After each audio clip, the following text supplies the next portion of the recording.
In the quiet corners of this world, where time seems to stand still and the unseen quietly unfolds, there are four chosen men still alive, not by accident or legend, but by the will of the Almighty. They were selected from among the greatest of humanity, honored with prophethood, and preserved for a purpose beyond our comprehension.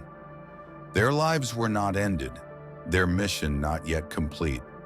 Isa, Khidr, Ilyas, and Idris, peace be upon them, walk through the timeline of history under the protection of Allah's decree. Their return, their roles, their presence is not fiction, but part of the divine story that continues even now. This is not just a lesson in faith, but a reminder of Allah's power over life, death, and all that lies in between. Isa, son of Maryam, peace be upon him, was not killed nor crucified. Despite the relentless efforts of his people to end his mission, Allah had a plan far beyond their schemes.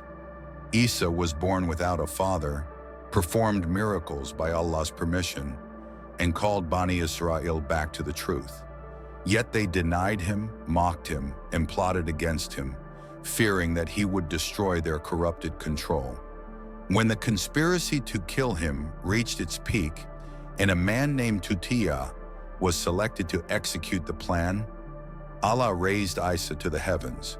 In place of Isa, Tutiya's face was transformed to resemble him. The Jews stormed the house, found this man, and killed him, believing it was Isa. But it was not. Allah declared in the Qur'an that they did not kill Isa, nor did they crucify him. Rather, it was made to appear so.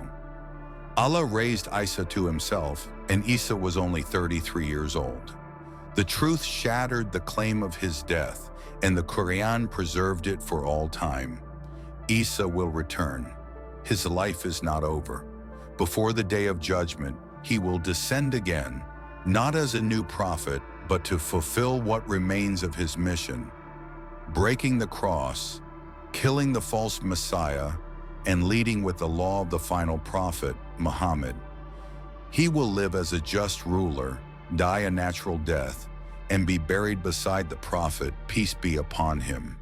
His life continues in the unseen, protected by the decree of Allah, waiting for the moment when the world will once again hear his voice calling to the truth. In a time long ago, before our age and buried under the weight of centuries, there lived a man of knowledge and mystery. His name was Khidr, and though his story is brief in the Qur'an, its meaning stretches beyond imagination. He was not only a prophet, but a servant of Allah, gifted with mercy and knowledge unlike any other. When Prophet Musa met him, he was humbled. Musa sought to learn from him, but found the journey difficult. Khidr acted in strange ways, damaging a boat, killing a boy, repairing a wall without reward, and each act had a purpose hidden behind its surface. Musa couldn't bear the mystery, and so they parted ways. Khidr was no ordinary man. The prophet once said that Khidr was still alive and would remain so until the time Allah decrees. It is narrated that he drank from the spring of life, granting him a long life by the will of Allah. He appears when Allah commands, sometimes in the wilderness, sometimes to those lost at sea, helping the desperate, guiding the lost. His life is hidden, but his mission continues. He is known to help the righteous, support the weak, and serve the divine will in ways unseen. There are stories from the companions who met him and others who saw him in times of hardship. Yet he remains a figure of the unseen, walking through time not as a legend, but as a living reality, preserved by the mercy of the Most High. Among the prophets whose life still continues is the noble Ilyas, peace be upon him. He was sent to his people who worship Baal, calling them to abandon idols and return to the worship of Allah alone. Like many prophets before him, His call was rejected by most, but he remained firm, patient, and true. When the world around him drowned in corruption, Ilyas withdrew. He left behind the cities and their arrogance, retreating to hidden valleys and mountains where he continued to worship his Lord. It is said in narrations that Ilyas is among those who were granted a long life. The prophet once spoke of a man who appeared suddenly, greeted the companions, and then disappeared. Ali ibn Abi Talib said that it was Ilyas. Another narration speaks of a gathering in which a mysterious, noble man sat beside the prophet, peace be upon him, then vanished. The companions asked who he was, and it was said he was one of Allah's servants who returns only by his command. Some say he fasts continuously, worships in solitude, and meets with Khidr on certain nights. It is said he travels to Makkah, where he joins the pilgrims unnoticed. His presence is veiled, yet his life is real. He was taken from the eyes of men, but not taken by death. His heart still beats, his tongue still remembers Allah, and his mission remains alive. He is not a shadow of the past, but a servant of Allah, still present in the world, awaiting his role in what is yet to come.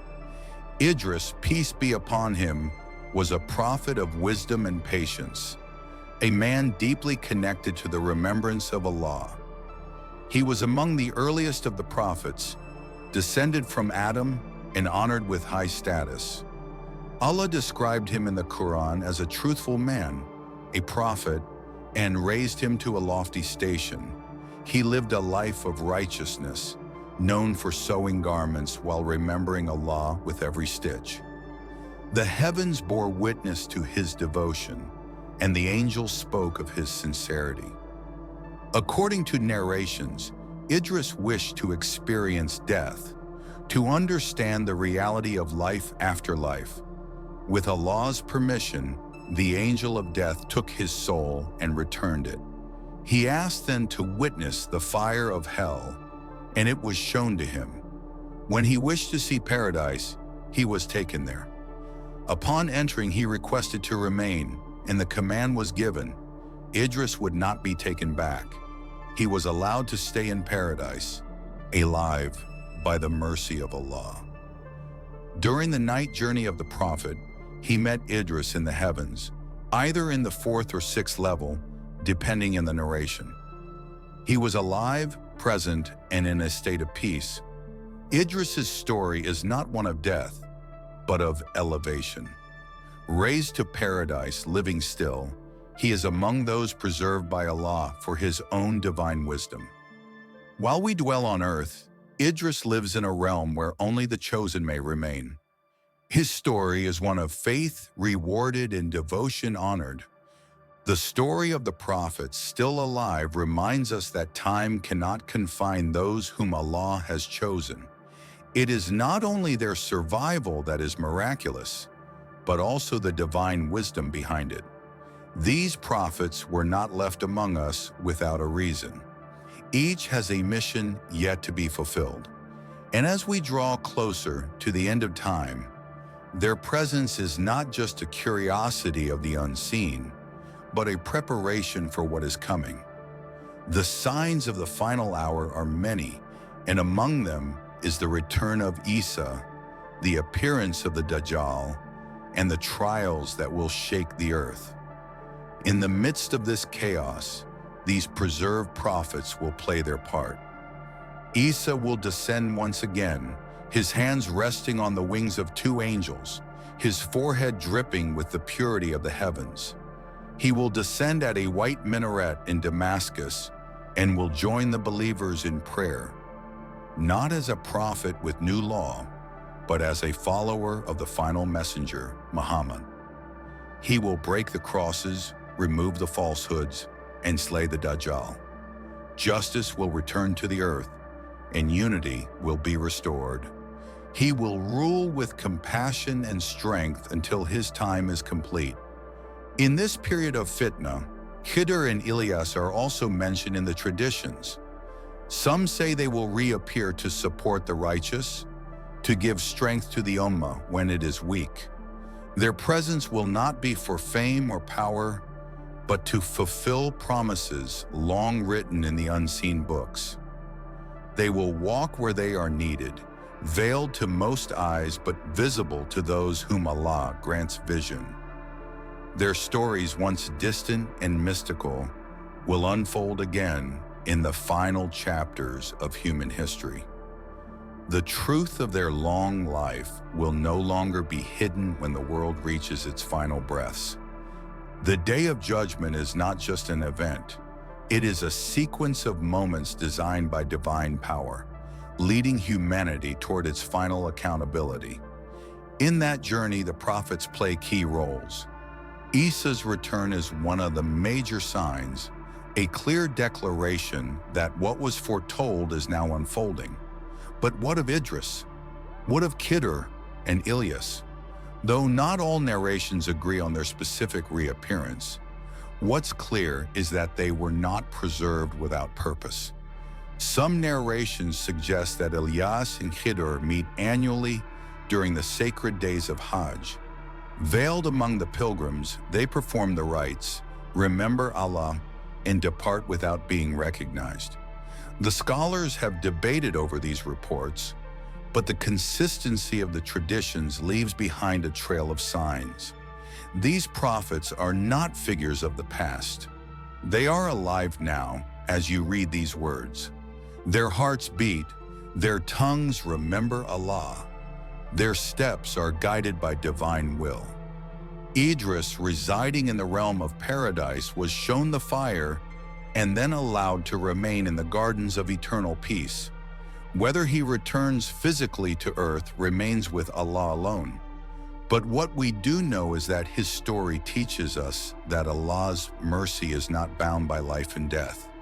He was honored in a way that no other prophet was, to enter paradise alive and remain there, while humanity below waits for its test to conclude. The presence of these living prophets is a testimony to Allah's might. It shakes the illusion that death controls all things. Life and death belong to Allah alone, and those whom He wills to live will continue, whether in the heavens or on earth. For the believer, this knowledge isn't just a story, it's a sign, a reminder that Allah never abandons His creation. In every age, in every trial, there is divine presence, divine mercy, and divine wisdom. When the world is in darkness and deception spreads like smoke over the people, Isa will return as a beacon. The Dajjal, the greatest deceiver, will claim godhood. The people will be confused. Nations will fall under his fitna, and only those with firm faith will survive. And then Isa will return, not through armies or weapons, but through the power of truth. He will slay the Dajjal with ease, as light destroys shadow. The confusion will be cleared and hearts will be revived. In those days, Khidr may walk beside the weak and strengthen them with unseen help.